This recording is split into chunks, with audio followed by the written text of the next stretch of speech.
It's this side one. Ah, Not the middle one. okay. The middle one is the laser, don't use that. Oh, okay. So that's like, oh, that's the first time using that. Awesome. Yeah, you just blinded about 4 people in the audience. It's fine. Sorry.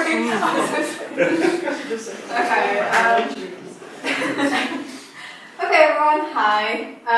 So I'd like to thank Eve for inviting me to do a little talk today. This is my first talk ever. My first solo talk ever, so cut me some slack. So basically, I'm going to be talking about communities today that I'm a part of and my experiences from that. So, hi everyone, my name's Pauline, and for those who don't know, well, most of you don't know who I am. So basically, I find it really hard to explain what I do because I don't really like the term student. But basically, I wear a lot of hats. So, right now, I might as well say it, I'm a biomedical science student at the University of Sheffield, but I took a year out to do a placement year at the university doing communications and external engagement role, and alongside doing that internship, I basically got more time to work on the tech side of the tech side of like my hobbies. So when I was 8 years old, I started coding. I taught myself how to code just from basic HTML. I built websites for a blog I was hosting, and that's where my love of code and just tech in general started. So in addition to that, I wanted to sort of in my placement year explore the different industries I could work in and explore what I could do apart from biomedical sciences because I don't want to do that. So in my placement year, I started teaching girls how to code. So I'm part of the Sheffield Code First Girls community that happens at the University of Sheffield. So does anyone know what Code First Girls is already? Yes? No? Okay. So Code First Girls, in a nutshell, is a social enterprise that teaches more than 2,000 women nationally how to code through community courses across the UK. So they brought it here in Sheffield, and I still remember I was in my second year and I was really bored of revising and everything, and I got an email sent through saying like, join a group of girls at the uni and learn how to code. Obviously, I already knew how to build a website, I already knew like basic HTML and stuff, so I knew that it wasn't for me. But I was like, I'm going to give it a go anyway, because I've never heard such a, powerful community that existed, and I didn't even know that happens at uni. Because before this, the only thing I would do is go home, go to uni, go home, go to uni. So I wanted to be a part of something. So I signed up, and to my surprise, I actually got in. And so yeah, I got in, and I did this 8 weeks course where I just pretended for the first few sessions that I had no idea how to code. So I was just sat there with different all the other girls who were learning with me. Like, oh yeah, I don't know what HTML is. But it was really empowering to see that other girls wanted to be a part of something great, and it was just nice to be a part of. I've never been in a group where people had the same interest as me, especially tech. Because when I was at school, I did GCSE computing, and I was one of the only girls there, and I didn't feel exactly very welcomed. So yeah, it was really nice to have a difference. It was totally different because normally I'd code by myself at home, and when I remember bringing it up at school, and yeah, at school, my friends would be like, yeah, but that's something that boys do, right? Or they'd ask if I was a tomboy or something, and I would be like, no, it's just genuinely something I'm interested in and something I'd want to keep talking and do stuff with people. So it was a really nice change. So I did the whole 8 weeks, and at the end of it, I built a website with this other girl I worked with, and after the course finished, they were looking for student ambassadors. And I was like, of course I want to be part of this. I want to continue doing it, because after the 8 weeks, everyone sort of just disappeared. And so I was like, I want to be a part of it because it really inspired me to like go down the tech route and stuff. So the typical cycle of a CFG student or anyone who wants to get involved is they write an application, they get accepted, and then they code for 8 weeks, and then they get a certificate that's signed by the CEO in London. And even though that's great, that's the cycle I went through, but like I said, the girls would just do the course and then leave. And that community, that safe environment that I really enjoyed having for those 8 weeks it just ended, and that was it. So, as my work as an ambassador and just being very eager, just being super eager, I was like, what can we do to like push it, to make it like a lifetime sort of community that they know exists, that they can come back to any time. So yeah, we started a lot. Me and my team, so there's other volunteers who are involved in CFG who also teach the course. We decided to create like Facebook group that has every single person who ever participated in the course to be part of it, and we just like put in events and discussions about tech, and just if they have any questions, if they want to pursue it further, they can just post it on there and stuff. So that worked really well. And yeah, so over the past year, I've been trying to not only create this like social media, Facebook group and stuff, but I want to make the girls aware that there's actually another community that they sort of belong to. And that wider community is the Women in Tech community that I didn't know existed until I was looking into it.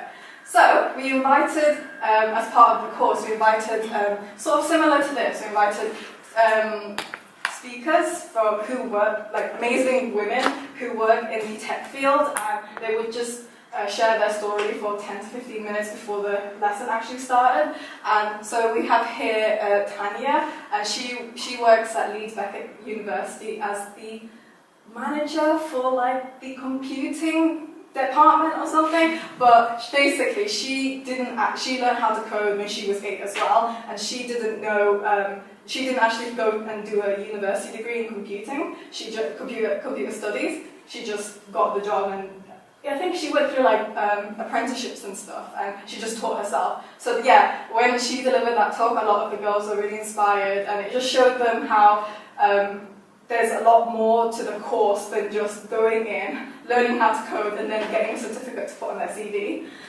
We also invited Anna from APT. Have people heard of APT before? They're a company here in Sheffield that create apps. They create apps, more apt, you know? Yeah. And we've also got here Keisha, and she's the founder of Brightbox. And yeah, she came in and she just talked about how important it is to use your knowledge of tech elsewhere, because tech by itself isn't like as valuable as people might think it is. Like there's other applications like, you know, Startup Weekend, for example, and stuff like that. So yeah, in addition to having all these women come in and deliver these talks, we'd also organise like group trips to Women in Tech conferences. So this is us at the Leeds Empowering Women with Tech conference in April. And yeah, so it's not just a course that's, the community doesn't just sort of finish after the 8 weeks. It's a lot more to that. And it just shows that when we had all of these like little initiatives we added on top to make it more of a bigger community that sort of lasted a lot longer. We have people like Louise here. I'm going to try and use Louise here. She actually she's a complete beginner, and she did physics at Sheffield University, and so she went through the 8 weeks, and she was very proactive and got involved in all the talks, in all the conferences, and now she's a software engineer in London for a company called Tech Will Save Us. And so yeah, that's another, it just shows how you know, the steps we took to do stuff like that, like invite guest speakers and organize these trips and how amazing, like, how empowering it is because they have that like sort of safe environment to learn. And yeah, so that just shows that they learn, they're part of a community, and then you get really nice positive outcomes and sparkly emojis. So, just quickly too, have you guys heard of Hack Sheffield? Yes, okay, great. So, I knew because of all the women in tech community that we were building and the wider community and everything, it was great, but I wanted to do a bit more because I knew that there was a lot more we could still do. And the president of Hack Sheffield actually approached me in November, and he was like, hey, I like everything you're doing, and there's not enough girls who participate in the hackathons he organizes. There's like, 2 girls, and they're both organizers, and it's like, like there's no diversity, and that's what he was trying to recruit for.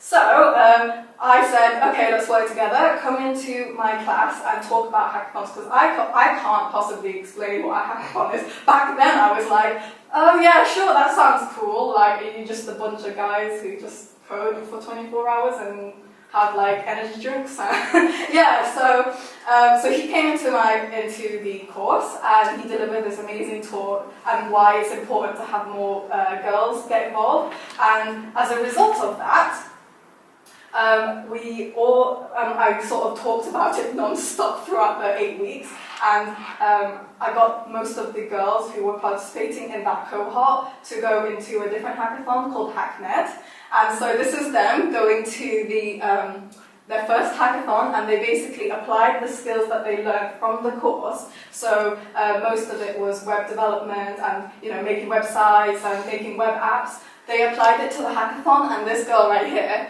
her team won 2nd place, and she did all of the front end. And at the end of the hackathon, at the end of the 24 hours, she was like, I wouldn't even think that I could do something like this, but thank you for getting me involved, thank you, because it was literally her applying her skills that she thought couldn't go anywhere. So I know now that she's learning other things like Ruby, and because her confidence is a lot. It's gotten a lot better being part of the community. And yeah, we also organised a group squad trip to a Women in Tech conference with the Hack Sheffield guys here. There's only 3, but there's another guy here, but he's cropped up. But so this was the biggest group squad trip they had ever. Hack Sheffield ever had, and all of these girls were either part of the HTML course or the Python course, and it just shows that how powerful putting 2 communities together and what you could do with it. After that, everyone was super inspired by the conference itself, but they felt much more comfortable exploring hackathons in general, and similar things like Startup Weekend. And that's us again. We even got a little shot in the video.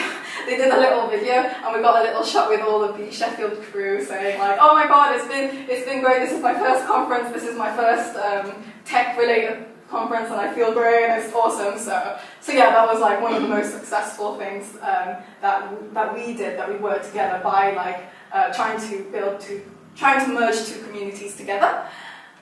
And yeah, so this overall shows that building inclusive communities and working with other communities, if that makes sense. So Hack Sheffield and hackathons in general, the hackathon community, then the Code First Girls community, and then overall the Women in Tech community shows that putting all these things together and just working in a collaborative manner, we can get a message across, which is, in this case, coding and tech isn't just a boys' club.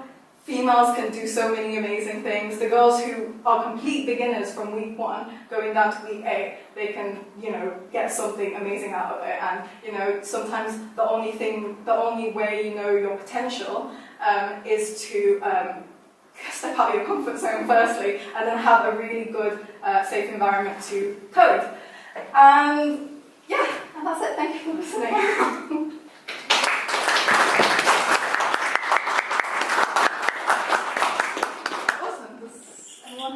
The questions now?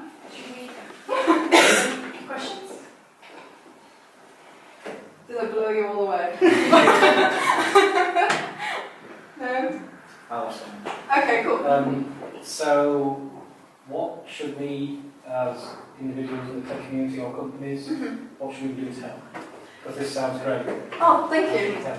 I think so. We're always looking for speakers in the Code First Girls community courses. We're always trying to get new speakers because we've done this for two cohorts already, and sometimes we can't find speakers to talk about like either their company or why it's important to have like females in the industry. So we obviously want more variety. So far it's only women, but it'd be really nice because equality is not just about women coming in saying, yeah, women rock and all that. It's about like guys coming in and saying, yeah, actually we need diversity in tech or in the industry in general just because of this, that and the other. So yeah, speakers would be awesome. So like get in touch with me if you want to speak at my course.